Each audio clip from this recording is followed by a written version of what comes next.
"Mom, can we please not talk about money tonight?" Those words sliced through the warmth of the Thanksgiving air like a cold November wind. I froze, the serving spoon trembling in my hand as I stood by the dining table, surrounded by the aroma of roasted turkey, sweet potatoes, and cranberry sauce.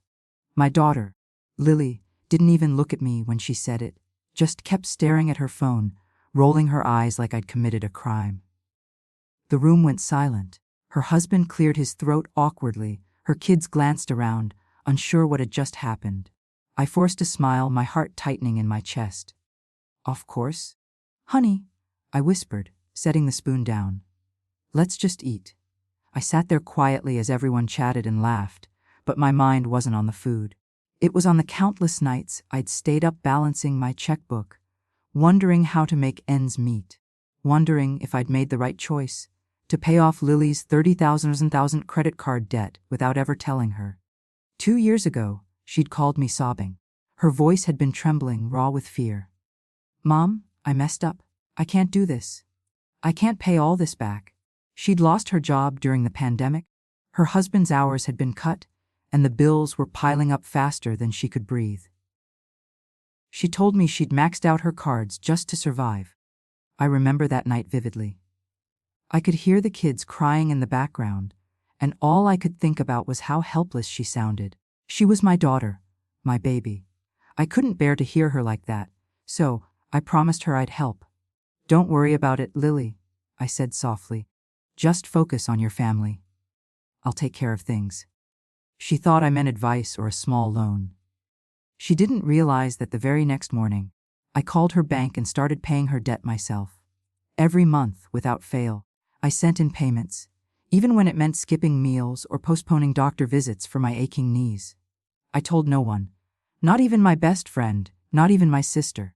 I wanted Lily to believe that somehow her financial nightmare had been resolved, that maybe the bank had forgiven part of it. I wanted her to breathe again. But now, sitting at that table, hearing her accuse me of always bringing up money, it broke something inside me. After dinner, I stayed to help clean up. Lily and her husband went into the living room, laughing over some inside joke. I watched them for a while. The way she smiled, carefree, no hint of the stress she'd once had. My chest swelled with pride, but also pain. I turned off the kitchen light and whispered to myself, maybe I've done too much. I put on my coat and was about to leave when I heard her voice again, softer this time. "Mom, are you upset with me?" she asked. I turned around, forcing a smile. "No, sweetheart. You have a beautiful family. I'm just tired." She hesitated. "I didn't mean to snap at you earlier. It's just, you sometimes make me feel like I owe you something." The words hit harder than I expected.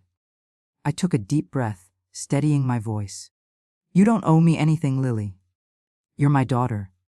Everything I've done has been out of love." I paused, looking her straight in the eyes. "But I need to tell you something." I reached into my purse and pulled out a faded folder. One I'd carried for months, unsure when or if I'd ever show it to her.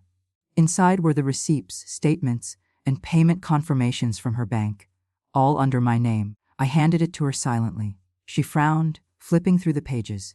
Her face paled. "Mom, what is this?" "That's your debt," I said quietly. "The one you thought was gone." Her eyes filled with tears. You paid this, all of it." I nodded. "I didn't want you to struggle. I just wanted you to have peace." For a moment, she just stood there trembling. Then she sank onto the couch, tears streaming down her cheeks. "Oh my God, Mom, why didn't you tell me? I've been so rude, so ungrateful." I walked over and took her hands. "Because you didn't need guilt on top of everything else. I did it because I love you. But hearing you say those words tonight, it made me realize maybe I should have trusted you to understand sooner." She broke down then, sobbing into my arms like she was a child again. Her husband came over, eyes wide, apologizing over and over for not knowing. I just held her, stroking her hair, whispering, "It's okay, everything's okay." That night changed something in our family. Lily started visiting more often. She began calling every day, not to ask for help, but just to talk. She insisted on helping me financially, though I refused most of it. What mattered wasn't the money. It was that she finally saw me. Months later, she surprised me with a small envelope on my birthday. Inside was a note and a check. For Mom's dreams, it said. The check was for $10,000. I cried harder than I had in years, not because of the money, but because it meant she'd learned what I'd hoped she would: gratitude, empathy, and love. Sometimes, we parents give silently, believing love means shielding our children from every storm. But real love also means letting them see our sacrifices, not to burden them, but to teach them the power of appreciation. This Thanksgiving, the table was full again. Laughter, love, and understanding in every word. Lily raised her glass and looked at me, tears glistening.